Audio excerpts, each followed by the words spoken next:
Friends, आज हम जो स्टोरी एक्सप्लेन करने वाले हैं वो काफी इंटरेस्टिंग होने वाली है, क्योंकि इसमें हमारी फीमेल लीड एक विलेजर गर्ल है जिसके पास बहुत सारी सुपर पावर्स हैं। वो बहुत ही ज्यादा स्ट्रॉन्ग है कि जो भी उसको बुली करेगा वो उसको सबक सिखा देगी।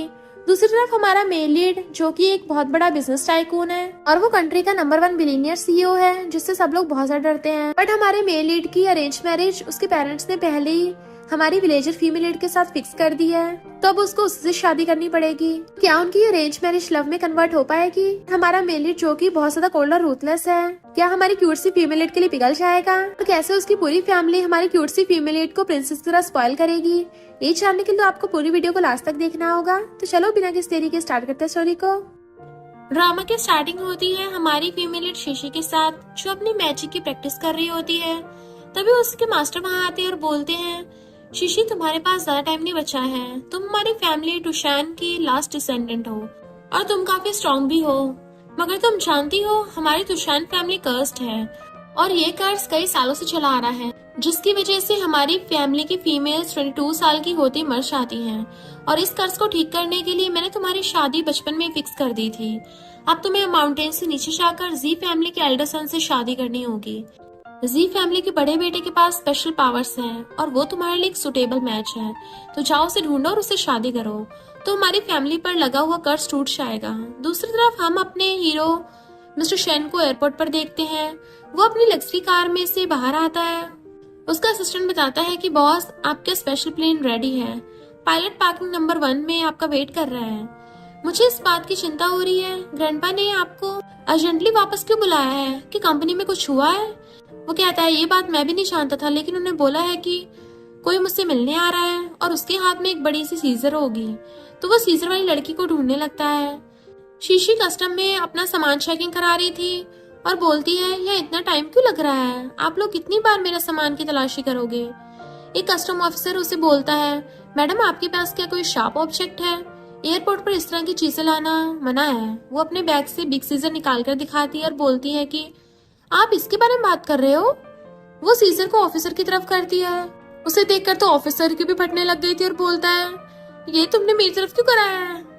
इसे मुझे दे दो। वो सोचती है, अगर मैं इसे अपनी कैंची दे दूंगी तो मास्टर मुझे फिर से डांटेंगे कि मैंने अपने सामान का ध्यान सही से नहीं रखा।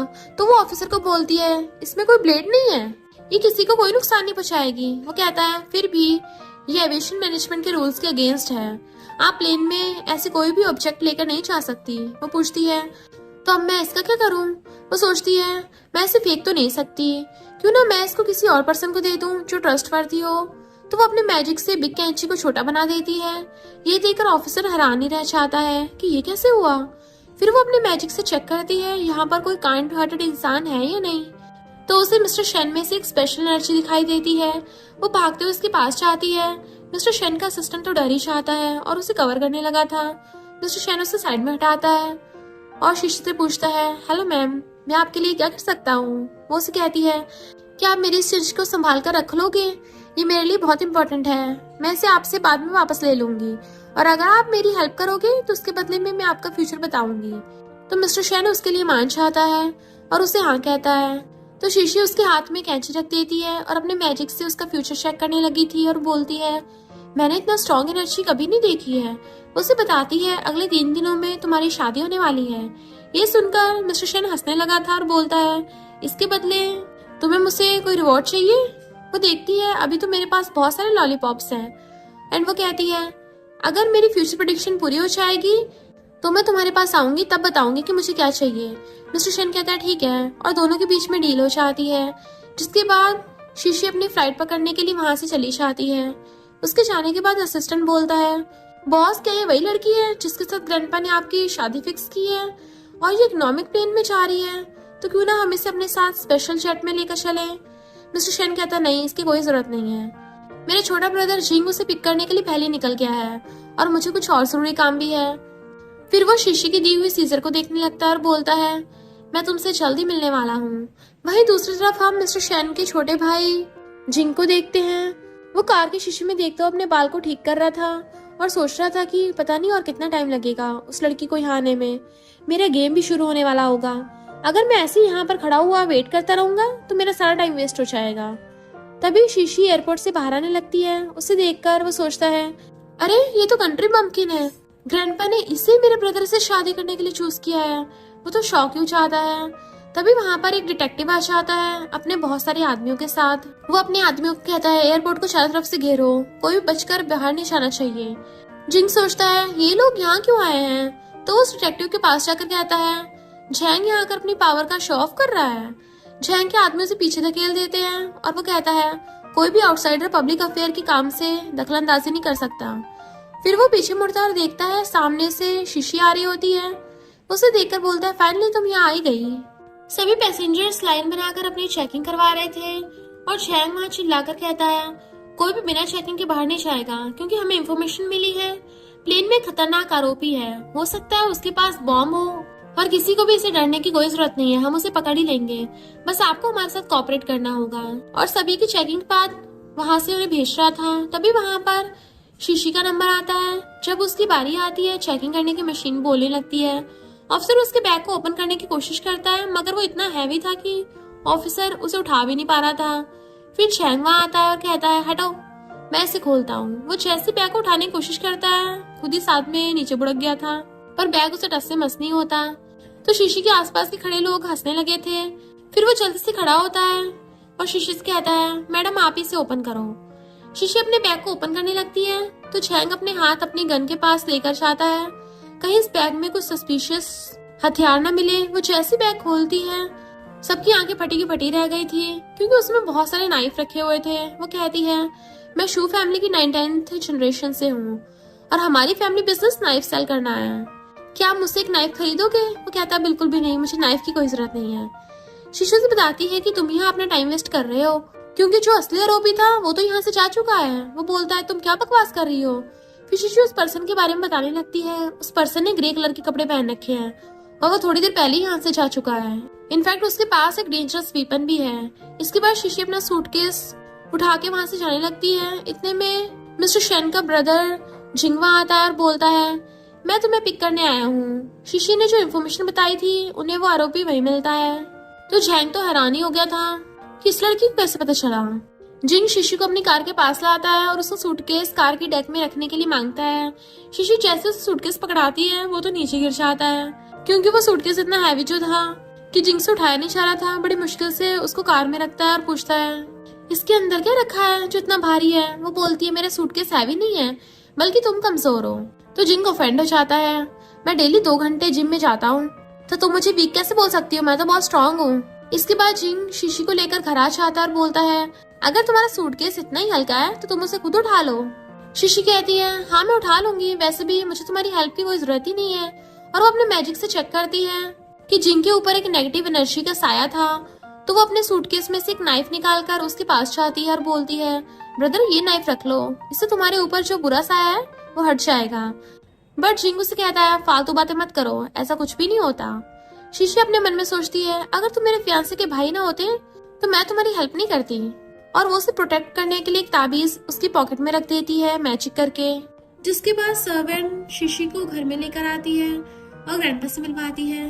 ग्रैंडपा उससे पूछते हैं कि तुम ही शीशी हो। शीशी ग्रैंडपा को ग्रीट करती है। ग्रैंडपा उसे देखकर बड़े खुश हो जाते हैं पर उसको अपने साथ बिठाने के लिए कहते हैं और बोलते हैं कि तुम कितनी अच्छी हो, हम लोग लकी है जो तुम हमारी फैमिली में डॉटर इन लॉ बनकर आ रही हो। और कहते हैं तुम बहुत जल्दी बड़ी हो गई हो, मुझे याद है जब तुम्हारे ग्रैंडपा हमारे घर आए थे तुम उनकी गोद में थी, मुझे अच्छे से याद है तब मैं मरने वाला ही था, अगर उन्होंने मेरी जान नहीं बचाई होती तो आज हमारी फैमिली का नामो निशान भी ना होता। और वो शीशी को उसके ग्रैंडपा का दिया हुआ नाइफ दिखाने लगते हैं। शीशी एक स्पेशल ट्राइब से है जहाँ वो नाइफ से लोगों की जान बचाते हैं क्योंकि वो नाइफ डिवाइन एनर्जी से ब्लेस होते हैं। ग्रैंडपा से बताते हैं कि मैंने तुम्हारे ग्रैंडपा से प्रॉमिस किया था ये लाइफ में तुम्हें तुम्हारे एंगेजमेंट पर गिफ्ट करूंगा। अब बहुत जल्दी तुम्हारी शादी मिस्टर शेन से होने वाली है। शीशी ग्रैंडपा से कहती मैं यहाँ सिर्फ एंगेजमेंट करने नहीं आई हूँ, मैं अपने फैमिली बिजनेस और परंपरा को भी आगे बढ़ाना चाहती हूँ जो लोगों को इवल एनर्जी से बचाएंगे, इसलिए मैं एक शॉप खोलना चाहती हूँ। मिस्टर शेन की मॉम कहती है तुम किस तरह की बातें कर रही हो, आज के टाइम में भी कोई इन बातों पर यकीन करता है क्या? पर शीशु ने बताती है कि आपके छोटे बेटे जिंग के ऊपर एक इविल एनर्जी का साया है, तुम कोशिश करना आज वो अपनी रेड कार को हाथ ना लगाए वरना उसका डेंजरस एक्सीडेंट हो सकता है और हो सकता है वो हमेशा के लिए डिसेबल हो जाए। तभी एक सर्वेंट आती है, चिल्लाते हुए बताती है कि लिटिल यंग मास्टर फिर से अपनी स्पोर्ट्स कार ले गए हैं रेसिंग के लिए। ये सुनकर ग्रैंडपा और मिस्टर शेन की मॉम दोनों ही चिल्लाने लगते हैं और बोलते हैं जल्दी से मिस्टर शेन को कॉल करो। शीशी कहती है आप लोगों को परेशान होने की जरूरत नहीं है, मैंने उसकी पॉकेट के अंदर एक पावरफुल एमुलेट डाल दिया है जो उसे प्रोटेक्ट करेगा, पर हमें ये पता करना होगा इन सबके पीछे कौन है। जिनके बारे में सोच सोच कर मॉम तो बेहोश हो जाती है और हमारी फीमेल सोचने लगती है मैंने अभी तक अपने फियांसे को देखा तक नहीं है, पता नहीं वो कैसा दिखता होगा और किस तरह का पर्सन होगा। तभी वहाँ पर मिस्टर शेना चाहता है और पूछता है मॉम को क्या हुआ है। शीशी उसे देखकर शॉक हो जाती है। थोड़ी देर बाद शीशी मिस्टर शेन की मॉम के सामने खड़ी होती है पर बोलती है सॉरी आंटी, मेरा इरादा आपको डराना नहीं था। ग्रैंडपा बोलते हैं इट्स ओके, कुछ भी नहीं हुआ है, तुम ज्यादा मत सोचो, तुम्हारी फ्यूचर मदर इन लॉ थोड़ी कमजोर दिल की है तो चीजों को हैंडल नहीं कर पाती, तो अच्छा होगा जब आगे से उन्हें कोई भी ऐसी बात ना बताओ जिसे सुनकर उन्हें शौक लगे। मॉम शीशी को कहती है ऐसी कोई बात नहीं है कि तुम मुझे पसंद नहीं हो, बस मैं थोड़ा सा डर गई थी और जब तुम पहली बार हमारे घर आई थी तब तुम एक छोटी बच्ची थी और बहुत ही क्यूट और प्यारी सी थी, बिल्कुल स्नोबॉल की तरह, और मिस्टर शेन ने तुम्हें हक भी किया था। और वो मिस्टर शेन को कहती है तुम भी तो कुछ बोलो। वो दोनों शर्मा रहे थे और एक दूसरे को देखकर ब्लश किए जा रहे होते हैं। मॉम कहती बचपन में तो तुम दोनों एक दूसरे के साथ चिपके रहते थे, इसलिए हम दोनों ने तुम्हारी शादी बचपन में फिक्स कर दी थी। ये सुनते ही मिस्टर शेन के मुंह से कॉफी निकल जाती है और उसे बहुत ही एम्बैरेसिंग फील हो रहा था कि मेरी मॉम क्या बोल रही है। शीशी कहती है मुझे याद नहीं, मैं बहुत छोटी थी। तभी मिस्टर शेन का फोन बजने लगता है और वो कहता है एक्सक्यूज मी, मैं कॉल अटेंड करके आता हूँ। मॉम शीशी से काफी इम्प्रेस हो गई थी और वो उसे अपने पास बिठा लेती, बहुत सारी बातें करने लगती है और उसे पूछती है तुम इतने सालों में माउंटेन पर कैसे सरवाइव कर रही थी, तुम्हें तो पहले ही हमारे पास आ जाना चाहिए था। मिस्टर शेन बोल रहा था कि जिनसे कांटेक्ट नहीं हो पा रहा, लगता वो किसी प्रॉब्लम में है। वहीं दूसरी तरफ हम एक सीन देखते हैं जहाँ पर एक लड़की मेकअप कर रही थी और कुछ लड़के उसके पास आकर उसे बोलते हैं तुम कितनी ब्यूटीफुल हो, क्या हमसे दोस्ती करोगी, मेरे पास सुपर कार है, आओ चलो मेरी कार में चलते हैं। वो कहती है मुझे रेड कलर की कार पसंद है तो मैं उस कार में बैठूंगी जो रेड होगी। वो तीनों लड़के कहते हैं पर हमारे पास तो रेड कार नहीं है, तुम जैसी ब्यूटीफुल लाल परी को रेड कार ही क्यों पसंद आती है। तभी वहाँ जिंग अपनी रेड कार लेकर आ जाता है। यहाँ हम देखते हैं जिंग अपने दोस्तों से बात करने में बिजी हो जाता है और उसके फोन कार में रिंग करता रहता है। उसके फ्रेंड्स से पूछते हैं तुम कहाँ रह गए, काफी दिनों से नजर नहीं आ रहे थे। अच्छा आज तुम रेड कलर की कार लेकर आए हो, अब तो ये ब्यूटीफुल लड़की तुम्हारी कार में आ जाएगी। वो पूछता है तुम किस लड़की की बात कर रहे हो, तो उसके दोस्त बताते हैं कि अभी अभी जो यहीं पे खड़ी थी, और इशारा करते हैं पर वहाँ तो कोई भी नहीं होता। उसके दोस्त हैरान होकर कहते हैं वो लड़की कहाँ गई, अभी तो यहीं पर खड़ी थी। अपने फ्रेंड से मिलने के बाद जिंग वापस अपनी कार में बैठ जाता है और अपना फोन चेक करता है और बोलता है अरे आज घर वालों को क्या हो गया, इतने सारे कॉल क्यों किए हैं। तभी अचानक से वो रेड ड्रेस वाली लड़की फिर से उसके सामने आ जाती है तो वो एकदम से सरप्राइज हो जाता है और कहता है तुम इतनी रात में यहाँ क्या कर रही हो और एकदम से मेरे सामने आ गई, मैं तो देख कर डर ही गया था, आ जाओ मैं तुम्हें नजदीकी स्टेशन पर ड्रॉप कर दूंगा। तो वो लड़की उसकी कार में आकर बैठ जाती है। जिंग उससे पूछता है तो तुम कहाँ जाओगी। वो उसके लिप्स पर फिंगर रखती है और बोलती है जहाँ तुम लेकर जाओगे, और उसकी आईज चमकने लगती है। ये कहते हुए वो जिंग को किस कर लेती है। वहीं दूसरी तरफ मिस्टर शेन और शीशी कार में होते हैं। वो जिंग को ढूंढ रहे थे। मिस्टर शेन पूछता है तुम एक लंबी फ्लाइट अटेंड करके यहाँ आई हो तो अभी तुम काफी थकी हुई होगी। शीशी उससे पूछती है क्या तुमने एयरपोर्ट पर मुझे पहचान लिया था। वो कहता हाँ ऐसा कह सकते हैं। तो वो पूछती है फिर तुमने मुझे अपने साथ आने के लिए क्यों नहीं बोला। वो कहता है मुझे कुछ और काम था, और वैसे भी जिंग तुम्हें पिकअप करने के लिए घर से निकल चुका था। वो उससे पूछता है तुम्हें यहाँ आने में कोई प्रॉब्लम तो नहीं हुई है। वो कहती है नहीं ऐसे तो कोई बात नहीं है, मैं आराम से आ गई थी। और अपने मन में सोचती है खुद तो प्राइवेट जेट में आया है। मिस्टर शेन बोलता है मुझे अच्छे से याद है, तुमने मुझे कहा था 3 दिन में मेरी शादी हो जाएगी, तो तुम्हारी प्रेडिक्शन तो पूरी होने वाली है, तो बताओ इसके बदले में तुम मुझसे क्या रिवॉर्ड चाहिए। शीशी सिर पकड़कर सोचने लगती है कि बहुत ही स्ट्रॉन्ग पर्सनैलिटी है और इसकी शादी मुझसे होने वाली है, पर मुझे यकीन ही नहीं हो रहा। अब मैं क्या करूँ, ये तो सपना भी नहीं है, ये तो सच है। और कहती है तुम मुझे मेरी कैची वापस कर दो। वो पूछता है तुम इसका क्या करोगी। तो कहने लगती है पहले दो तो सही। उसके हाथ में उसकी कैची पकड़ा देता है। तभी मिस्टर शेन के पास किसी कॉल आता है। वो उसे बताता है कि बॉस हमने लिटिल यंग मास्टर को देखा है, वो किसी लड़की के साथ है और वो लड़की कोई स्ट्रेंजर है। आज से पहले हमने उसे कभी नहीं उसके साथ देखा। ये सुनकर शीशी अपने फिंगर पर कोई कैलकुलेशन करने लगती है और बोलती है जल्दी करो, तुम्हारा भाई खतरे में है, हमें जल्दी उसके पास जाकर उसे प्रोटेक्ट करना होगा। तो वो जल्दी से कार स्टार्ट करता है। दूसरी तरफ हम जिंग को देखते हैं जिसे वो लड़की किस करने वाली थी, पर उसकी पॉकेट में रखा हुआ एमुलेट उसे प्रोटेक्ट करता है और वो लड़की को खुद से दूर कर देता है और कहता है मैं जी फैमिली का लिटिल यंग मास्टर हूँ, कोई भी लड़की ऐसे मेरे करीब नहीं आ सकती, निकल जाओ मेरी कार से। तो वो लड़की रोने लगती है, ये सब एक्टिंग कर रही थी। जिंग कहता है मोहतरमा तुम्हें तो कुछ कहा भी नहीं और तुमने तो बिना बात के रोना शुरू कर दिया। मुझे जरा भी पसंद नहीं कोई लड़की मेरे सामने रोए। वो बोलती है मैं बहुत सैड हूँ क्योंकि मेरा ब्रेकअप हो गया है, तो तुम मुझे मेरे घर ड्रॉप कर सकते हो। जिंग कहता है हाँ अगर ये बात है तो तुम्हें मुझे पहले बताना चाहिए था, बेकार में मेरे से टाइम पास क्यों कर रही थी। मुझे बताओ तुम कहाँ रहती हो, मैं तुम्हें छोड़ दूंगा। लड़की उसे फॉरेस्ट में लेके आ जाती है और उसकी कार की कीज को छीन ली थी, अंदर से लॉक कर देती है। जिंग बेचारे की फटके छार हो रही थी और डर के मारे कार को खोलने की कोशिश करता है। वो कहती है अभी तो हम सही से मिले भी नहीं और तुम भागने की तैयारी कर रहे हो। तो कहता है प्लीज मुझे बख्श दो, मैं प्रॉमिस करता हूँ आज से हमेशा अच्छे काम करूंगा, और मैंने तो तुम्हारा कुछ बिगाड़ा भी नहीं है, तो क्यों मेरे पीछे पड़ी हो। वो कहती है तुमने सुना नहीं, मुझे तुम्हारी कार बहुत ज्यादा पसंद आ गई है। वो कहता है ठीक है मेरी कार रख लो, कम से कम मुझे तो बख्श दो। तो कहती है पहले कार पसंद आई थी, अब तुम भी साथ में पसंद आ गए हो, तो दोनों से एक साथ मजे लूंगी ना। जिंग की हवा संट हो रही थी और कहता है तुम्हें पता भी है मेरी sister in law famous knife seller है, अगर तुमने मुझे जाने नहीं दिया वो तुम्हारा काम तमाम कर देगी। बट उस रेड घोस्ट को तो गुस्सा छाता है और वो उसे मारने लगी थी। उसके पॉकेट में से एमलेट चमकता है और वो कार से निकल के भागने लगा था। बेचारा भागता हुआ रुक जाता है, लड़खड़ा रहा था कि प्लीज मुझे बचा लो कोई। रेड घोस्ट उसे अपने दुपट्टे से बांध के रोक देती है कि आज तक मेरे चंगुल से कोई नहीं बच पाया। इतने में शिशी आ जाती है कि ब्रदर मैं तुम्हें बचाऊंगी, और उसकी जादुई सीजर आकर उस दुपट्टे को काट देती है। फिर वो जल्दी से कार में से निकल के अपना मैजिक करने लगी थी। जिंग भागकर उसके पीछे खड़ा हो जाता है। Thank you sister in law, आज तो तुमने मेरी इज्जत बचा ली। वो रेड घोस्ट भी गुस्से में आकर रेड कार में घुस जाती है और स्पीड से उनकी तरफ कार लेके आने लगी थी, पर शिशी डरने की बजाय खुद उसकी कार के सामने आके खड़ी हो गई थी और अपने सुपर पावर से एक ही हाथ से कार रोक देती है कि उन दोनों के भी होश उड़ गए थे। फिर शिशी अपने मैजिक से कार पे से उड़ती हुई उस रेड घोस्ट पे अटैक कर देती है कि मिस्टर शेन हंसने लगा था। अब तो इस रेड घोस्ट के गुस्से का पारा और भी ज्यादा हाइपर हो गया था और वो अपना रेड मैजिक इकट्ठा करने लग जाती है उस पर अटैक करने के लिए। मिस्टर शेन शिशी का हाथ पकड़ लेता है कि चलो हम यहाँ से चलते हैं, पर वो हाथ छुड़ा के आगे आ जाती है और उसके हाथ की सीजर हवा में उड़ के बहुत बड़ी बन गई थी। देन वो अपने मैजिक से उस रेड घोस्ट से फाइट करने लग गई थी और उसने चुटकियों में उस रेड घोस्ट को हरा दिया था। शिशी कहती है तुम्हें तुम्हारे हस्बैंड ने धोखा दिया, इसका मतलब ये नहीं दुनिया के सारे लड़के बुरे होते हैं।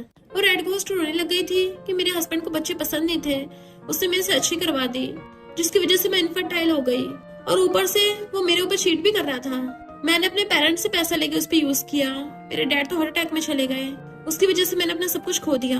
तो शिशी कहती वो इंसान बुरा है, सिर्फ उससे बदला लो, पर जिंग तो निर्दोष है, उसे क्यों मार रही थी, आखिर कौन है तुम्हारा दुश्मन। तो रेड घोस्ट बताती है कि मुझे ज्यादा कुछ तो पता नहीं है, बट वो हमेशा ब्लैक कोट पहन के रखता है।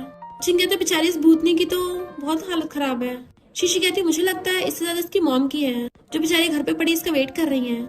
उस रेड घोस्ट को अपनी गलती का एहसास होता और कहती है प्लीज मुझे नाइफ दे दो, मैं लास्ट बार अपनी मॉम से मिलना चाहती हूँ। तो शिशी उसे एक छोटा सा चाकू देती है। देन उन सबको अपने मैजिक से वहीं पे ले आई थी। रेड घोस्ट अंदर से आकर अपनी मॉम से मिलती है और दोनों रोती हुई एक दूसरे को हक कर लेती हैं। फिर वो उसका थैंक यू करने के लिए आती है कि मेरी एक और रिक्वेस्ट है, मेरी मॉम पे बहुत ज्यादा कर्ज आया है। तो उससे पहले मिस्टर शेन बोल पड़ता है कि मैं तुम्हारी मॉम का कर्ज उतरवा दूंगा। तो घोस्ट थैंक यू करती है कि तुम्हें तो बहुत अच्छा हस्बैंड मिला है, और फिर वो उसे उसका नाइफ वापस करके गायब हो गई थी।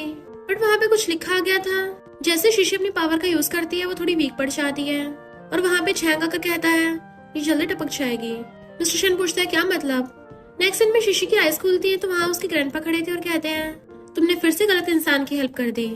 वो पूछती है ग्रैंडपा आप यहाँ, तो कहते हैं तुम हमेशा कोई ना कोई कांड करती रहती हो। वो कहती है पर हमारी फैमिली में तो यही सिखाया गया ना कि हमें दूसरों की हेल्प करनी है। वो कहते हैं हाँ सिखाया तो गया है, पर तुम्हारी बॉडी पे ऑलरेडी मार्क बना हुआ है, अगर ये मार्क 4 हो गए तो तुम्हारी लाइफ खत्म हो जाएगी। तो कहती मैं कर्ज तोड़ने के लिए ऑलरेडी इसी फैमिली में रह तो रही हूँ, इससे ज्यादा क्या करना है। वो कहते हैं तुम्हें मिस्टर शेन के साथ होना पड़ेगा, और गायब हो गए थे। नेक्स्ट दिन में शिशी सोते हुए बड़बड़ा रही थी और तभी वो अपने सपने से उठ जाती है तो देखती है मिस्टर शेन उसका ध्यान रखते रखता वहीं पे सो गया था। तो सोचती है कितना अच्छा इंसान है, पर हम दोनों की शादी हो गई, इसका मतलब हमें प्यार भी होगा। वो उसे टच करके देखने लगी थी, पर जैसे उसे पता चलता है मिस्टर शेन उठने वाला एकदम से ब्लैंकेट में घुस जाती है। मिस्टर शेन उसे देखता है तो ब्लैंकेट में से झांकती है। वो पूछता है क्या तुम्हें पानी चाहिए, तो थैंक यू करती है। वो कहता है अब तो मेरी फियांसे हो, तो तुम्हारे लिए इतना करना तो नॉर्मल है। फिर वो उसे पानी लाकर देता है। शिशी पूछती है क्या तुम सच में मुझसे शादी करोगे, तो कहता है हमारी अरेंज मैरिज बचपन में तय हो गई थी। वो कहती है अगर मैं 22 की एज में टपक जाऊंगी क्या तुम तब भी मुझसे शादी करोगे, और अपने हाथ का निशान छुपाने लगी थी। मिस्टर शेन को सोचने लगा था। इनफैक्ट हुआ कुछ यूं था कि जब शिशी बेहोश हो गई थी तो मिस्टर शेन उसे गोद में उठाकर हॉस्पिटल लेके जाने लगा था, बट शैंग ने बोला था कि इसकी बॉडी में इविल स्पिरिट घुस गई है, तो अब हॉस्पिटल जाने का कोई फायदा नहीं है।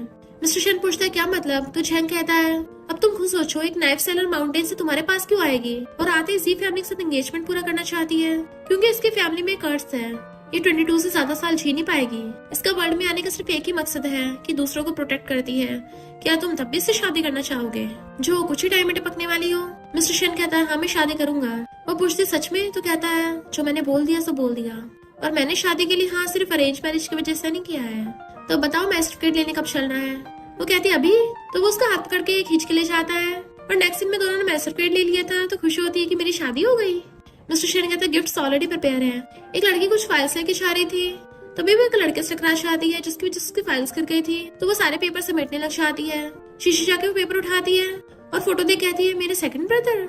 इस लड़की का नाम फैंग है और वो थैंक यू करके चली जाती है। तो शीशी अपने फिंगर पे कुछ काउंट करने लगी थी कि ब्रदर को इतनी समझदार लड़की मिलेगी। मिस्टर शन पूछता है क्या हुआ? तो कहती कुछ नहीं, और उसका हाथ पकड़ के चली जाती है।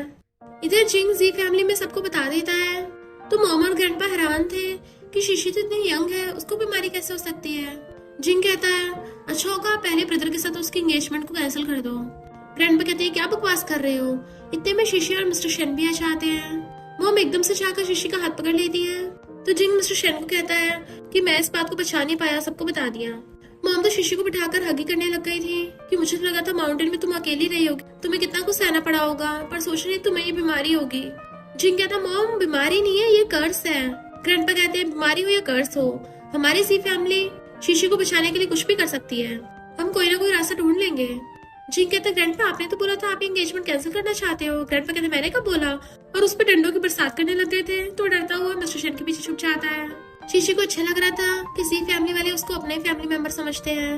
मिस्टर शन जाकर शीशी को पकड़ लेता है और सबको बताता है कि हम दोनों ने मैच सर्टिफिकेट ले लिया है। ग्रैंडपा हैरान थे और कहते हैं अभी तो मैच मेकर आया भी नहीं था और वेडिंग गिफ्ट भी अभी बैंक में रखे हैं, तुमने इतनी जल्दी जल्दी में शादी कर ली, जबकि मैंने शीशी की ग्रैंडपा से प्रॉमिस किया था कि मैं इसको शादी में जी ग्रुप के 5% शेयर्स दूंगा। मॉम पूछते तुम दोनों वेडिंग पार्टी कब करोगे? तो कहता है अभी हमने सिर्फ सर्टिफिकेट लिया है, वेडिंग बाद में करेंगे, तो आप लोगों के पास बहुत टाइम होगा प्रिपेयर करने के लिए। तो ग्रैंडपा खुश हो जाते हैं और शिशु कहते हैं हमारी सी फैमिली की तरफ से सॉरी। वो कहते हैं मैं क्यों गुस्सा करूंगी, आप तो मुझे इतना सारा कुछ दोगे और मुझे मिस्टर शैन भी तो मिला है। जिंग कहता है बड़ी लालची है। मिस्टर शैन को घूरता है तो उसकी बोलती बंद। वो लोग कहते हैं अगर कुछ हेल्प चाहिए होगी हमें बता देना। वो कहती है मुझे गुओ नाम के बंदे को ढूंढना है। ग्रैंडपा कहते हैं वो तो रियल एस्टेट कंपनी का बॉस है। मॉम कहते हैं गुओ की लवर तो मेरी बेस्टी है, पर कुछ टाइम से हमारी बात नहीं हुई, और उसको कॉल करने की कोशिश करती है, पर मॉम की बेस्ट उठा नहीं पाती, कोई उसका फोन पहले ही ले लेता है, और तो और उसको रस्से से भी बांध रखा था, और दूसरी लेडी कोई और नहीं गुओ की फेक लवर बनी हुई होती है। मॉम कहते हैं मैं जल्दी से तुम दोनों की शादी की प्रिपरेशन स्टार्ट कर देती हूँ। जिंग कहता है अब ब्रदर को तो सिस्टर नाम मिल गई है, लगता है मुझे भी अपने लिए जल्दी गर्लफ्रेंड ढूंढनी पड़ेगी। ग्रैंडपा कहते तुम तो सिंगल डॉग ही रहने वाले हो। वो कहता ग्रैंडपा ऐसा नहीं है, मैं भी लड़की पटा सकता हूँ। नेक्स्ट सीन में शीशी ग्रैंडपा के साथ गेम खेल रही होती है, जिसमें ग्रैंडपा बहुत बार उससे हार चुके थे और बैठे बैठे उनकी कमर तक दुखने लग गई थी। इतने वहाँ पर गुआ चाहता है। इनफैक्ट शीशी की ग्रैंडपा ने गुओ की फैमिली की हेल्प की थी पहले, बट गुओ थैंक यू करने के बजाय उससे बहुत रूडली बात कर रहा था कि तुम तो एक कंट्री साइड की जंगली लड़की हो, मैं यहाँ पर सिर्फ जी फैमिली कहने पे आया हूँ, ये मत सोचना कि मैं तुमसे मिलने आया हूँ। जो तुम इतने एक्सपेंसिव विला पसंद कर रही तुम अफोर्ड भी कर पाओगी? वो कहती है क्या तुम भूल गए हो हमारा क्या एग्रीमेंट हुआ था? गु कहता है मैं रास्ते में जा रहा था, उस बुड्ढे ने एक्सीडेंटली मेरी हेल्प कर दी, पर उसके फटे पुराने कपड़े, तुम्हें क्या लगता मुझे पता नहीं है तुम लोग मुझसे पैसे हटना चाहते हो? वो कहते तुम्हें पता भी अपनी बात पे पलटने से क्या कॉन्सिक्वेंसेस हो सकते हैं। इतने में मिस्टर शेन आ गया था तो उसके पास पहुंच जाती है। मिस्टर शेन कहता है टैन पैलेस का विला, तुम्हें जो पसंद है मैं तुम्हें वही दिला दूंगा। वो कहती है मुझे पसंद है पर तुम नहीं पे करोगे, और गुओ से पूछती है क्या तुम अपना प्रॉमिस सच में तोड़ोगे? गुओ तो मिस्टर शेन से डरने लगा था और कहता है ऐसा कैसे कर सकता हूँ मैं। मिस्टर शेन गुस्से से उसको घूरता है तो गुओ कहता है तुम्हारे इस बुड्ढे ने मुझे बस ये बोला था कि इस प्रोजेक्ट में इन्वेस्ट कर दो, तो मैंने उसकी सलाह भी मान ली, पर इसका मतलब ये थोड़ी ना मैं 1.5 बिलियन पे करूंगा इसके। शीशी कहती क्या तुम श्योर हो कि मेरे ग्रैंडपा ने सिर्फ एक बार ही तुम्हारी हेल्प की थी? वो कहता है हाँ मैं श्योर हूँ। तो कहते अच्छा फिर तुम्हारे रिब में क्या प्रॉब्लम है? 20 साल पहले तुमने एक लड़की की जान बचाई थी जो कि कंस्ट्रक्शन बॉस की रिचेस्ट बेटी निकली, और तुम उसको सिर्फ इसलिए बचा पाए क्योंकि तुमने इस प्रोजेक्ट में इन्वेस्ट किया था। तुम्हारे तरह चैंग फैमिली में प्रॉमिस तोड़ा था, तो डर के मारे गिर जाता है, तभी चैंग फैमिली बैंकरप्ट हो गई और पैरों में गिर के माफी मांगने लगा था कि मेरी वाइफ मुझे ऐसा करने को बोल रही थी, मेरी वाइफ को अचानक से पता नहीं क्या हो गया, वो तुम्हारी रुशैन फैमिली को झूठा बोल रही है, और उसने तो ये तक बोला कि अगर मैंने तुमको वो विला दे दिया वो मुझे डिवोर्स दे देगी, मैं अपनी वाइफ के बिना नहीं रह सकता। शीशी कैलकुलेशन करते अपनी फिंगर पर कहती है क्या तुम्हारी वाइफ के साथ अभी कुछ गड़बड़ हुई थी? तो गू कहता हाँ, वो कुछ दिनों से थोड़ा मिस्टीरियस बिहेव कर रही है, ना ही कहीं बाहर आती चाहती है और ना ज्यादा लोगों से मिलती है। मिस्टर शेन शिशु कहता है आंटी तो बिल्कुल भी ऐसी नहीं है। तभी गू अपने फोन में बिल से खाता है कि तुम्हारी आंटी ने तो कुछ टाइम में $1 मिलियन खर्च कर दिए, कहीं मेरी वाइफ मुझ पे चीट तो नहीं कर रही। शिशु कहती है तुम्हारी वाइफ और तुम तो एक दूसरे से बहुत प्यार करते हो, तो हो सकता है जो तुम्हारे घर पे है वो तुम्हारी वाइफ ना हो। गू हैरान था, वो मेरी वाइफ नहीं तो फिर कौन है? तो कहती है फेक वाली। इधर मॉम अपनी बेस्टी को कपड़े दिखा रही होती है कि तुम्हें क्या हो गया, तुम्हें कुछ पसंद क्यों नहीं आ रहा, ना तुम कुछ रिएक्ट कर रही हो। वो कहती है नहीं तो मैं तो बस ऐसे थोड़े ख्यालों में गुम थी। फिर मॉम बताने लग चाहती है कि मेरी डॉटर इन लॉ बहुत अच्छी है, वो तुशान फैमिली से है, कुछ दिनों में मैं तुम्हें भी उससे मिलवाऊंगी। तो आंटी कहती हाँ उसे जरूर मेरे घर पे लेके आना, और सोचती फिर देखना मैं तुम्हें कैसे सबक सिखाती हूँ। शिशु जैसे मिस्टर शेन के रूम में झांकती है, वो नहाकर आ रहा होता है तो वो तो उसे देखती रह गई थी कि इसके तो क्या मस्त हॉट बॉडी है। इतने मॉम उनको बुलाने के लिए आने लगी थी तो मिस्टर शेन एकदम से उसे पकड़ के रूम के अंदर खींच लेता है। मॉम कहती है मैंने ब्रेकफास्ट बना दिया है तो नीचे खाने आ जाना। वो कहता हाँ मॉम मैं आ रहा हूँ, पर देख वो शिशु को रहा था और वो ब्लश कर रही होती है। मॉम हैरान थी कि शिशु को मैंने अभी तो देखा था, कहाँ चली गई। मिस्टर शेन शिशु कहता है तुम भूल गई हो क्या, हमने सर्टिफिकेट ले लिया है, फिर तुम इतना क्यों शर्मा रही हो। तो कहती है तुम बहुत ज्यादा हॉट एंड हैंडसम हो, तुम में कितनी ज्यादा एनर्जी दिख रही है मुझे। वो कहता एनर्जी, कैसे एनर्जी? तो वो सोचती है ये तो हमेशा पूरे दिन ऑफिस में रहता है, तो जिन ब्रदर्स के साथ में मार्शल आर्ट्स की प्रैक्टिस करती थी, इसकी फिगर उनसे भी ज्यादा बेटर क्यों है। मिस्टर शेन उसका हाथ पकड़ के अपनी चेस्ट पे रख लेता है, तुम्हारा मतलब यहाँ अच्छा लग रहा है तुम्हें, या फिर यहाँ अच्छा लग रहा है, और उसका हाथ पकड़ के नीचे कर लेता है एब्स पे। देन हाथ उसका पीछे करके लगा दिया था और उसके क्लोज होने लग जाता है उसे किस करने के लिए। वो तो पहले तो शर्मा रही थी और जैसे जैसे वो किस के लिए क्लोज आता अपनी मुंडी घुमाने लग जाती है। मिस्टर शेन देखता है तुम्हें ये क्या हो गया, तुम्हारे तो नोज से ब्लड निकल रहा है, ठीक तो हो ना? वो कहती है हाँ मैं एकदम ठीक हूँ। और तभी बेहोश होकर ढहने लगी थी तो मिस्टर शेन एकदम से उसे गोदी में उठा लेता है और हंस रहा था। नेक्स्ट टाइम में बैठी सोच रही थी कि हाय मैं तो उसकी हॉटनेस से पिघल गई, अब मैं उसके साथ फ्यूचर कल्टीवेशन कैसे करूंगी, मुझे तो पहले सोच सोच के शर्म आ रही है। इतने में मिस्टर शेन रूम में आ जाता है और पूछता है तुम मुझसे क्या बात करने के लिए आई थी। तो कहती है अरे मैं तो भूल ही गई तुम्हारी मॉम की फ्रेंड बैंक खतरे में है। तो मिस्टर शेन हैरान था और कहता है ठीक है मैं मॉम को एक्सप्लेन करके आता हूँ। देन उसे बेड पे बैठा देता है और उसका हाथ पकड़ के कहता है तुम बिल्कुल भी नर्वस मत होना और मेरे सामने शर्माने की जरूरत नहीं है। उसके हाथ पे किस कर रहा होता है। इतने में जिंग ने आके उनका रोमांटिक सीन देख लिया था तो जल्दी से मुझ पार लग जाता है कि दिन दिहाड़े ये सब करने पे लगे पड़े हो, मैंने कुछ नहीं देखा। मिस्टर शेन गुस्से पूछता है क्या बात है। तो कहता है मॉम ने बोला है कि वो आंटी बैंक के घर पे गई है। वो दोनों हैरान थे और जल्दी से वो तीनों कार से मॉम के पास जाने लगते हैं। इधर मॉम जो आंटी बैंक के घर पे थी कहती है तुम्हारे घर पे कुछ ज्यादा ठंड नहीं है। वो कहती है नहीं तो। मॉम कहती है शायद मेरी तबीयत ठीक नहीं होगी तो मुझे यहाँ से चलना चाहिए। फेक वाली आंटी कहती तुम जरा यही रुको मैं तुम्हारे लिए कुछ लेके आती हूँ। उसके जाते ही मॉम कुछ गड़बड़ लग रही थी। जैसे वो टी पीने वाली थी उन्हें कुछ आवाजें आती है अंदर से। वो अंदर झाँक के देखती है तो पता चलता है उनकी बेस्टी बैंक चिल्ला रही थी हेल्प के लिए। तो मॉम हैरान थी तुम यहाँ क्या कर रही हो। उनकी बेस्टी कहती है तुम जल्दी से यहाँ से चली जाओ, पर इतने में फेक वाली आ जाती है अब तुम कहाँ जाओगी। ये दोनों जल्दी से गु के घर पे पहुँच गए थे। शीशी अपने सुपर पावर से चेक करने लग जाती है। तभी वो लोग देखते हैं कि गु अपने घर में छुपा फिर रहा है कि मैंने अपनी फेक वाली वाइफ से बोल दिया है कि मैं बिजनेस ट्रिप पे गया हुआ हूँ क्योंकि अभी मेरी घर जाने की हिम्मत नहीं हो रही, पर मुझे अपनी वाइफ की चिंता भी हो रही है, इसलिए यहीं पे कोने में छुप के बैठ गया। और ये फेक वाली तो मेरे पैसे उड़ाने पे लगी पड़ी है। शीशी पूछती उसने अभी अभी मैं क्या खरीदा है। तो कहता है बहुत सारे थाउजेंड डेड एनिमल्स। शीशी कहती फिर तो तुम्हें अंदर जाना पड़ेगा, तुम्हें अपनी वाइफ को बचाना है ना। देन 2 पेपर निकालती है, एक गो को दे देती है, एक जिंक को दे देती है कि ये तुम्हें प्रोटेक्ट करेंगे। Then mister Shane was like और मेरा क्या। तो कहती है तुम इतने ज्यादा एरोगेंट हो, कोई गोस्ट तुम्हारे क्लोज आने की हिम्मत तक नहीं करेगा। और वो लोग जल्दी से भाग के अंदर आते हैं। गो को देखते ही उसके पीछे से उसकी फेक वाली वाइफ आ जाती है कि तुम अचानक से कैसे आ गए। वो कहता है मैं बिजनेस ट्रिप से छुट्टी करके आया हूँ। वो पूछती है तुम मेरे लिए क्या सरप्राइज लाया हो। शीशी आकर कहती है सरप्राइज नहीं अब तुझे झटका मिलेगा। तो गो भागकर जाकर उसके पीछे खड़ा हो जाता है। शीशी पूछती है तुमने इसकी रियल वाइफ को कहाँ छुपा रखा है। वो कहती है अब जब तुम सबको पता चल ही गया है तो फिर मेरा भी नाटक करने का क्या फायदा, और वैसे भी मैं इस नकली फेस से तंग आ गई हूँ। पर उससे पहले शीशी उस पर टैग करके उसको भगा देती है। इनफैक्ट ये भूतनी 1 नंबर की जल कुकड़ी है क्योंकि जो लड़की भी इससे ज्यादा ब्यूटीफुल दिखती है ये उसी का फेस चुरा कर उसकी लाइफ छीनने लग जाती है। शीशी अपना पेपर निकाल के उसके मुंह पे चिपका डालती है। उस पर अटैक करने लगी थी तो वो अपनी पावर से रोक देती है और उसके सीजर की पावर की वजह से वो नीचे बुढ़क गई थी तो माफी मांगने लगती है। पर शीशी कहती तुमने बहुत लोगों को मारा है और कैची घुसाकर उसका काम तमाम कर दिया था जिससे वो अपने असली रूप में आ गई थी। गू तो एकदम हैरान था कि ये तो नैनी है जो आधे महीने से गायब थी, मुझे लगा अपने घर चली गई होगी। शीशी बताती है कि इसने डेविल के साथ सौदा किया था तभी ऐसे बन गई। तुम जाकर पहले अपनी वाइफ को बचाओ। तो वो भागता है नीचे। मिस्टर शेन शीशी का हाथ पकड़ता है तो देखता है उसके 2 मार्क बन गए हैं पर वो हंसड़ा लेती है। मॉम और गुओ आंटी बैंक को ऊपर ले आए थे तो मॉम कहती चिंता मत करो, अब तुम बिल्कुल ठीक हो। शीशी के होते हुए कभी किसी को कुछ नहीं होगा। जिंग कहता मॉम आप तो बहुत बहादुर हो। तो मॉम स्माइल करती है। आंटी बैंक पूछती है पर इस नैनी ने ऐसा किया क्यों, मैं तो इसके साथ हमेशा अच्छा बिहेव करती थी। शीशी कहती है क्योंकि इसकी खुद की शादी अच्छी नहीं चली, ये तुम्हारी गो फैमिली में आकर काम करने लग गई, फिर इसने देखा तुम दोनों में इतना प्यार है तो तुमसे जेलस होती थी। देन वो दोनों शीशी का थैंक यू करते हैं। उसकी वाइफ कहती है अब मैं इस घर में दोबारा रहना चाहती। गू कहता है ठीक है हम वहीं रहेंगे जहाँ तुम चाहती हो। तो कहती है जहाँ हमारी शादी हुई थी ना पहली बार, वहाँ हम बहुत खुश थे, वहीं पे चलते हैं। और दोनों चले जाते हैं। मॉम और जिंग भी घर जाने लगे थे। मिस्टर शेन शीशी का हाथ पकड़ता है बट वो छुड़ा के चली जाती है। फिर वो रात में उसके रूम में आता है तो कहती है मुझे पता है तुम उसी निशान के बारे में पूछना चाहते हो ना। तो कहती है मैं माउंटेन से नीचे सिर्फ हमारी एंगेजमेंट कंप्लीट करने के लिए नहीं आई हूँ, बल्कि हमारी टुशैन फैमिली में हमारी रिस्पॉन्सिबिलिटी है कि हम दुनिया में से बुराई खत्म करें। पर जब भी मैं किसी डीमन को ठिकाना लगाती हूँ मेरे हाथ पे हमेशा निशान बन जाता है। मिस्टर शेन उसे पकड़ के खड़ा करता है। तो शादी के बाद ये कर्ज टूट जाएगा, क्या ये बात झूठ थी? वो कहती है मुझे नहीं पता, बट मुझे नहीं लगता कि ग्रैंडपा ने मुझसे झूठ बोला होगा। मुझे तो बचपन से पता था कि 22 के बाद मैं बचूंगी नहीं, पर इस एंगेजमेंट से मुझे हमेशा उम्मीद मिलती थी। पर मैं अपनी इस लाइफ से भी खुश हूँ, कम से कम मेरे पास उम्मीद तो है ना। मिस्टर शेन उसे पकड़ के अपने सीने से लगा लेता है जैसे वो उसे कभी छोड़ेगा ही नहीं।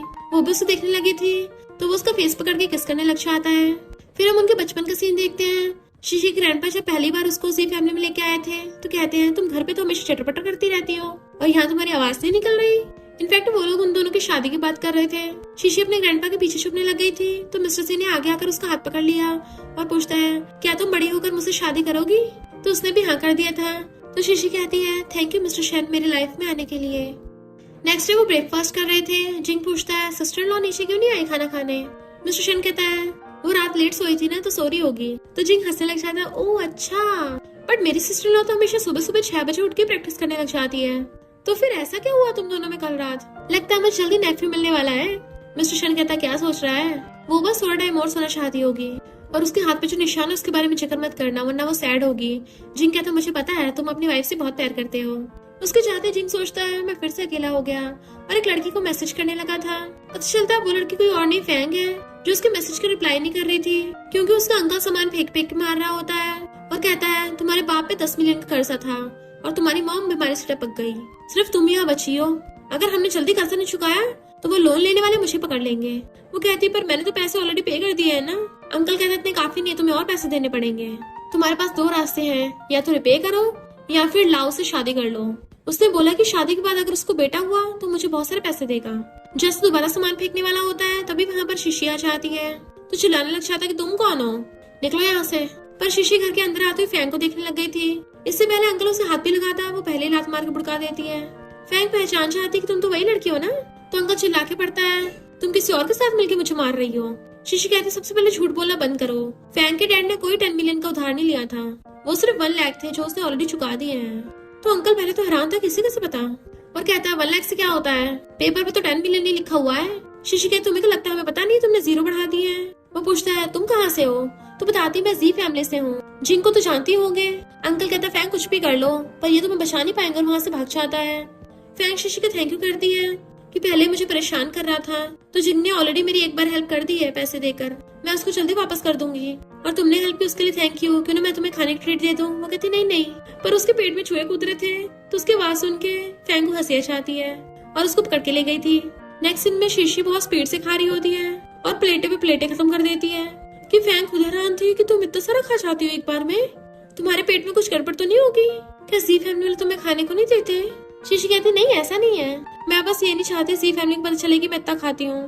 फैंग कहती है मेरे पास अभी इतने सारे पैसे नहीं है तो मैं पहले पैसे लेकर आती हूँ। उसको वहाँ से उठ के जाते हुए एक वेटर देख लेता है जो पहचान लेता है ये तो वही फैंग है जिसके मॉम डैड नहीं है, यानी यहाँ पर ये फ्री का खा के भाग गई। चलो अच्छा हो यहाँ पर ये एक लड़की भी लेके आई है। शीशी जैसे खा के उठती है तो वो बिल्ला के सामने रख देता है तुम क्या यहाँ फ्री का ठूसने आई थी? तो शीशी ऑनलाइन पेमेंट करके चलने लगती है बट वो तो उसे उल्टा सीधा बोलने लग गया था। शीशी उसे मुंह तोड़ जवाब देती है तो मैनेजर को शिकायत कर देता है। मैनेजर कहती है मैं सीसीटीवी चेक करके बताती हूँ, जिसकी गलती होगी उसको माफी मांगनी पड़ेगी। शीशी कहती तुम्हें डर नहीं है कि लड़का तुमसे झूठ बोल रहा होगा और उसको नाइफ निकाल के देने लगती है कि अगर मेरी बात सच हुई तो मैं रिवॉर्ड लेने के लिए वापस आऊंगी। वो वेटर उसको मना कर रहा था बट मैनेजर उससे नाइफ ले लेती है।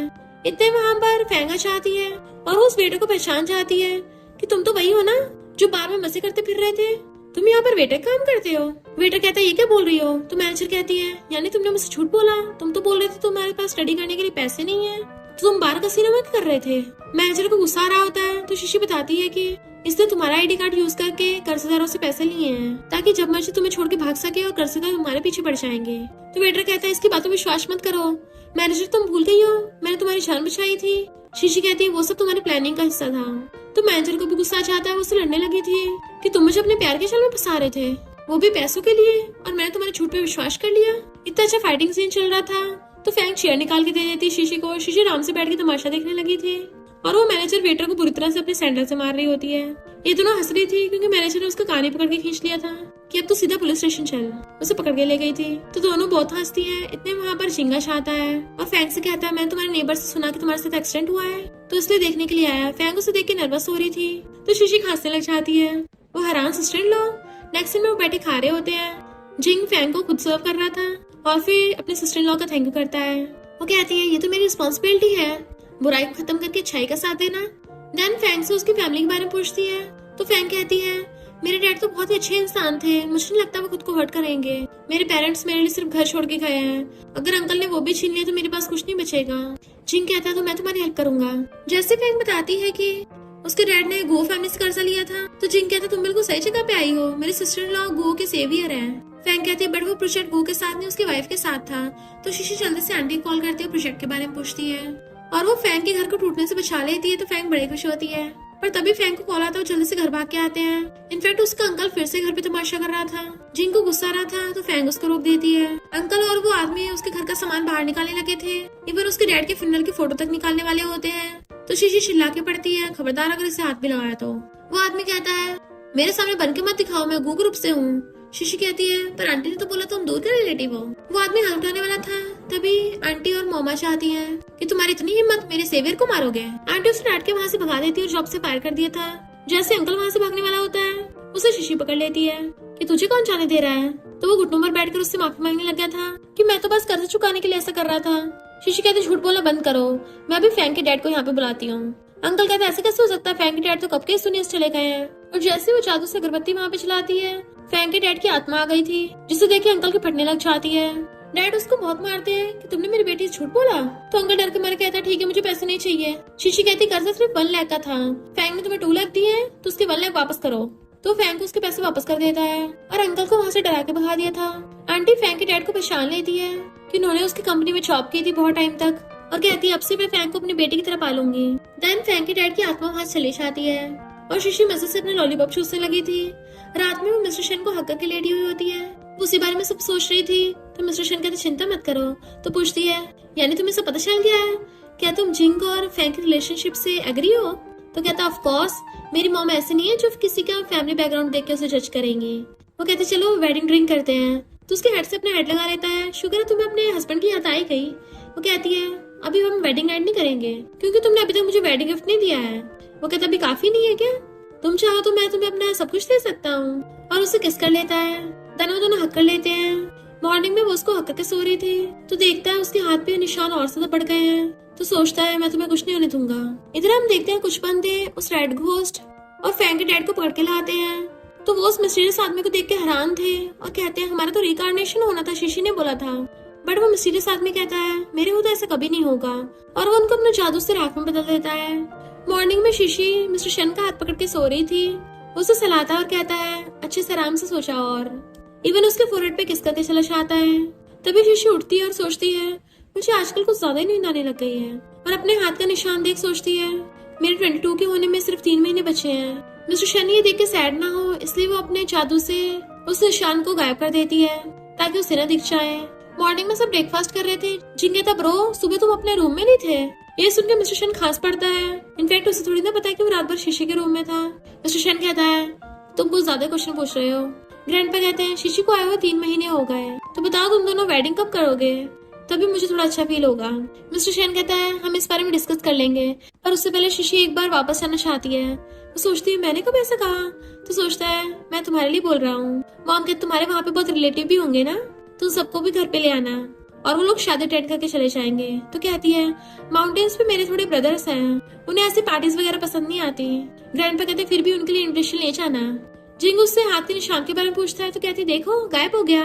तो सब लोग खुश होने लग जाते हैं, इसका मतलब कर्ज खत्म हो गया। मॉम तो हाथ छोड़ के गॉड का थैंक यू भी करने लग गई थी, बट मिस्टर शेन चुपचाप बैठा होता है। ग्रैंडपा कहते हैं अब तुम दोनों माउंटेन्स पे चले जाना। देन वो उसका हाथ पकड़ लेता है और फिर वो लोग माउंटेन्स पे आते हैं। शिशु उसको अपने ब्रदर से मिलवाती है जो उसके सारे सीनियर्स थे और कहते हैं कि कितने दिनों बाद आई हो, पर ये मुलायम से गोरी से स्किन वाला लड़का कौन है? ये तो हमारे माउंटेन से नहीं लगता। वो मिस्टर शेन का हाथ पकड़ के कहती है ये मेरा हस्बैंड है। तो उसके तीनों ब्रदर्स के होश उड़ जाते हैं, हस्बैंड, और कहते हैं हम इस शादी को मंजूर नहीं करते। तुम इतने नाजुक से लड़के से शादी कैसे कर सकती हो? ये तो स्ट्रॉन्ग भी नहीं लगता। शीशी कहते कोई फायदा नहीं, हमने सर्टिफिकेट ले लिया है और ये बहुत ही जेंटल है, मेरे साथ बहुत ही अच्छा बिहेव करता है और सबसे इम्पोर्टेंट इसको ग्रैंडपा ने मेरे लिए चूज किया है। हमारे डेस्टिनी जो कनेक्टेड है। तो उसके तीनों ब्रदर्स अपने पावर से चेक करने लग जाते हैं कि अरे हाँ हमने इतने सालों से प्रैक्टिस की है पर आज तक इतना स्ट्रॉन्ग और वाला लड़का नहीं देखा। और शीशी को गुड लक कर देते हैं, तुम्हारी तो लॉटरी लग गई। और उसे पूछने लग जाते हैं क्या तुम्हारा कर्ज खत्म हो गया? तो वो सबको अपना हाथ दिखाती है जिसपे कोई भी निशान नहीं था। फिर झैंग अपने बंदों को लेके जी फैमिली में पहुंच जाता है और जिंग से पूछता है शीशी कहाँ है? वो पूछता है तुम मेरी सिस्टर लॉ को ढूंढ रहे हो? झैंग कहता मुझे तेरे साथ बकवास नहीं करनी, ये बता शीशी कहाँ है? इतने में ग्रैंडपा चाहते हैं तो उनसे पूछता है। ग्रैंडपा कहते हैं वो और मिस्टर शेन तो माउंटेन्स पे गए हैं। झैंग पूछता है कि शीशी के हाथ पे चारों फ्लावर्स के निशान आ गए? जिंग कहता है ये क्या बोल रहे हो, मेरी सिस्टर लॉ का कर्ज तो कब का खत्म हो गया। शीशी मिस्टर शेन को अपने घर पे लेके आती है और अपने ग्रैंडपा से मिलवाती है कि आपने जैसा बोला था मैंने बिल्कुल उसी इंसान से शादी की है। मेरा हस्बैंड आपको पसंद है ना? मुझे भी पसंद है। अब ये पहले वाला बच्चा नहीं रहा, मैन बन गया है जो आपकी ग्रैंडडॉटर को हमेशा प्रोटेक्ट करता है। और फिर वो दोनों हाथ छोड़ के आंखें बंद करके प्रे करने लग जाती है, बट वो एक आंख खोल के अपने हस्बैंड को बार बार देखे जा रही थी। मिस्टर शेन पूछता है कि तुम्हारी फैमिली के एंसेस्टर्स मुझे एक्सेप्ट करेंगे? तो कहती है ऑफ कोर्स। वो पूछता है तुम इतना श्योर कैसे हो? तो कहती है क्योंकि तुम्हें मेरे ग्रैंडपा ने चूज किया है और वैसे भी तुम इतने हैंडसम हो, तुम्हें भला कोई बेवकूफी मना करेगा। तो वो उसे पकड़ के खड़ा करता है कि भली हमारे पेरेंट्स ने हमारी शादी तय की थी, भली हमारी अरेंज मैरिज है, पर मैं सच में तुमसे बहुत प्यार करता हूँ। वो कहती है ठीक है आज हम अपनी वेडिंग ड्रिंक करेंगे, तो देखते हैं तुम कब तक ड्रिंक को संभाल पाओगे। वो कहता है ऐसा मत बोलो, तुम्हें क्या लगता है मैं ज्यादा पी नहीं सकता? मैं असली मर्द हूँ, मुझ में बहुत हिम्मत है। तो वो हंसने लग जाती है। जैसे वो दोनों बाहर आते हैं तो हैरान थी कि मेरे ब्रदर्स कहाँ चले गए, अभी तो यहाँ प्रैक्टिस कर रहे थे। तभी उड़ता हुआ एरो आता है जिसे शीशी कैच कर लेती है और देखते उसमें एक नोट लगा हुआ है कि अगर तुम्हें अपने ब्रदर्स को बचाना है तो यहाँ पर अकेली पहुंच जाना। मिस्टर शेन कहता है वो लोग तुमसे फाइट करना चाहते हैं, मैं भी तुम्हारे साथ चलूंगा। तो कहती है बहुत डेंजरस हो सकता है। वो कहता मैं तुम्हें अकेले नहीं जाने दूंगा। तो कहती है भूलो मत मेरे पास मैजिक पावर्स हैं, मैं अकेली जाके सब सॉल्व कर लूंगी। तो कहता है किसने कहा मैं को मामूली इंसान हूँ, मैं भी तुम्हारी हेल्प करूंगा ना। देन वो लोग भागकर वहाँ पर आते हैं तो शीशी देखती है उसके तीनों ब्रदर्स अलग अलग जगह पे गिरे पड़े हैं। वो जल्दी से चेक करती है कि शुक्र है ये तीनों सिर्फ अभी बेहोश ही हैं और अपनी मैजिक पावर से उनको ठीक करने लगी थी। तभी वहाँ पर जादू से गायब होकर एक ब्लैक कपड़ों वाला इंसान पहुंच जाता है जिसके पास ब्लैक पावर्स होती हैं। जैसे वो अपना मास्क हटाता है पता चलता है ये कोई और नहीं झैंग है। झैंग कहता है मैं तो कब से तुम्हारी तलाश में था, सोचा नहीं था तुम यहाँ मिलोगी। वो पूछते तुम यहाँ क्यों आए हो? तो कहता है क्या तुम्हारे बुढ़े ने तुम्हें बताया नहीं कि मेरा तुम्हारी दुश्मन फैमिली के साथ एक 100 ईयर का एग्रीमेंट हुआ था, तो तुम्हारा ये कर्ज कभी नहीं टूट सकता, क्योंकि अगर तुम्हारा ये कर्ज टूटा तो मेरी जान चली जाएगी। तभी शीशी के हाथ में वो निशान दोबारा से वापस आ गए थे जो उसने छुपा के रख रखे होते हैं और वो उस पे अपनी पावर से अटैक कर देता है। मिस्टर शेन उसका हाथ पकड़ के देख लेता है कि उसके हाथ पे अभी भी निशान है। तो कहता है तुमने मुझसे झूठ बोला। वो हंस के कहती है मैं तुम्हें बेवकूफ नहीं बना सकती, आखिर तुम्हें मेरे ग्रैंडपा ने जो चूज किया है। वो कहता बताओ मुझे मैं तुम्हें कैसे बचाऊं। तो झैंग हंसने लग जाता है तुम बस एक मामूली से इंसान हो, भला तुम नेचर के खिलाफ जाके इसको कैसे बचा सकते हो। उसके हाथ का निशान रेड से ब्लैक हो जाता है। तो कहती है मिस्टर शेन तुम रो मत, तुम्हारे साथ मैंने जितना भी टाइम स्पेंड किया मैं बहुत खुश थी और अभी बहुत खुश हूँ तुमसे मिलके, तो मुझे ऊपर जाने का कोई अफसोस नहीं है अब। बट वो रो रहा था प्लीज मुझे छोड़ के मत जाओ। तो वो अपनी पॉकेट में से एक पिल निकाल कर देती है कि तुम इसे खा लोगे तो मेरे बारे में सब कुछ भूल जाओगे। बट वो फेंक देता है कि मैं तुम्हारे बारे में कुछ भी नहीं भूलना चाहता, तुमने इतने सारे लोगों को बचाया है तो तुम्हारे पास कुछ तो रास्ता होगा तुम्हें बचाने का, बताओ मुझे, मैं तुम्हारे लिए कुछ भी करने को रेडी हूँ। बट उसकी आइज बंद हो जाती है और वो गिर गई थी। फिर नेक्स्ट सीन में उसकी आइज खुलती अपने ग्रैंडपा के पास थी। तो कहती ग्रैंडपा मैं कर्ज को नहीं खत्म कर पाई, सॉरी मैंने आपको डिसअपॉइंट किया। ग्रैंडपा कहते हैं इसमें पछताने की क्या बात है। इधर मिस्टर शेन नॉन स्टॉप रोए जा रहा था, उसको कुछ बुला रहा होता है। तभी वहाँ पर अचानक से ग्रैंडपा चाहते हैं तो वो कहता है आप प्लीज शीशी को बचा लो। ग्रैंडपा शीशी को बताते हैं कि अभी तुम्हारे पास एक चांस है। देन वो मिस्टर शेन को बता देते हैं कि इसको बचाने का रास्ता है। झैंग ग्रैंडपा पर अटैक करने लगा था बट उनके चारों तरफ एक प्रोटेक्टिव शील्ड थी जिसकी वजह से वो उन्हें टच भी नहीं कर पाता। मिस्टर शेन पूछता बताइए इसे कैसे बचाना है। तो ग्रैंडपा कहते हैं इसको बचाने वाले तुम हो, क्योंकि अगर तुमने इसको बचाया तो ये तुम्हारे बारे में सब कुछ भूल जाएगी और साथ ही में तुम अपने गुड लक को भी खो दोगे। क्या तुम्हें ये बात मंजूर है? मिस्टर शेन रोने लग गया था कि ये मेरे बारे में कैसे भूल सकती है। झैंग कहता कोई बेवकूफी होगा जो अपने गुड लक को छोड़ के एक लड़की को चूज करेगा। मिस्टर शन कहता मुझे मंसूर है। ग्रैंडपा कहता मुझे पता था तुम यही चूज करोगे। दोनों वहां से चले जाते हैं और शीशी भी उसकी बाहों में से गायब हो गई थी। तो झैंग जोर जोर से हंसने लगा था और वहां से भाग जाता है। मिस्टर शन कहता प्लीज शीशी मुझे डराओ मत, प्लीज जल्दी वापस आ जाओ। चीख चीख के उसको आवाजें मार रहा था। उसको ऐसा फील हो रहा था जैसे शीशी उसकी सारी यादों में से गायब हो रही है और रोता हुआ वहीं गिर जाता है। तभी अचानक से जादू से शीशी वहां पे आ जाती है तो वो उसे देखने लगता है। नेक्स्ट सीन में सारे फैमिली वाले उसको टच कर करके देख रहे तुम ठीक तो हो ना, बट वो ये सोच रही होती है इसने मेरे लिए अपना गुड लक तक छोड़ दिया और कहती है मेरी वजह से अब आप सब लोग इतने रिच नहीं रहोगे। ग्रैंडपा कहते हैं हमें वैसे भी वो सब पसंद नहीं था, घर का मामूली खाना अच्छा लगता है। मॉम कहती है और लग्जरी चीजों को क्या है, मुझे वैसे भी पसंद नहीं है, हम सब साथ हैं ये सबसे अच्छी बात है, मैं घर पे रह के तुम्हारे बच्चों का ध्यान रखूंगी। मिस्टर शन भी उसको अच्छे से हाथ पकड़ लेता है कि अभी हमने बच्चों की प्लानिंग नहीं की है। जिंग कहता है मैं जल्दी से जॉब ढूंढ के एक प्रोग्रामर बन जाऊंगा, बहुत सारे पैसे कमाऊंगा कि अपने नेफ्यू के लिए भी घर खरीद लूंगा। तो शीशी सबका थैंक यू करती है कि वो सब उससे कितना प्यार करते हैं। मिस्टर शन उसे कन्फेस करके अपने सीने से लगा लेता है और वो भी उसे हक कर लेती है। नेक्स्ट सीन में हम देखते हैं जब वो मॉम से बातें कर रही थी तभी उसको अचानक से उल्टी आने लगती है। मॉम पूछने लग जाती है तुम्हें पीरियड्स कब हुए थे, तो कहते हैं पिछले 2 महीनों से नहीं हुए। तो मॉम खुश होने लग जाती है वाह तुम तो प्रेग्नेंट हो, इसका मतलब। वो हैरान थी मैं सच में प्रेग्नेंट हूँ। तो मॉम कहती है मैं अभी मिस्टर शन को कॉल करके बताती हूँ। उसे गुड न्यूज देने के लिए चाहती है तो भागकर घर आता है। शीशी उसे अपने प्रेगनेंसी टेस्ट सिखाती है। मिस्टर शन रोता हो उसे अपने सीने से लगा लेता है। मॉम कहते आराम से हक करो, अब इसके साथ थोड़ा केयरफुल रहना। तो कहता हाँ मॉम मैं समझ गया। मॉम ने बताया कि तुम सुबह से उल्टियां कर रही हो, क्या मैं तुम्हें हॉस्पिटल ले चलूं? तो कहती है तो नॉर्मल प्रेगनेंसी रिएक्शन है। वो कहता फिर भी मैं तुम्हें बिल्कुल भी दर्द में नहीं देख सकता, चलो एक बार पेरेंटल चेकअप कराने चलते हैं। इतने वहाँ पर जिंग और फैंग भी आ जाते हैं कि सुना सिस्टर लॉ प्रेग्नेंट है। वो कहती है और मुझे लगता है तुम दोनों साथ में हो, क्योंकि उन्होंने हाथ पकड़ रखा था। सब लोग बहुत खुश होते हैं क्योंकि जब से उनका बेबी आने वाला है तब से मिस्टर शन और भी ज्यादा रिच हो गया और वो लोग साथ में खुशी खुशी रहने लग जाते हैं। और इसी के साथ इस स्टोरी का एंड हो जाता है। अगर आपको ये स्टोरी पसंद आई हो तो लाइक शेयर और कमेंट करते जाना। तो बस थोड़ा सा इंतजार करना, फिर मिलेंगे न्यू स्टोरी में।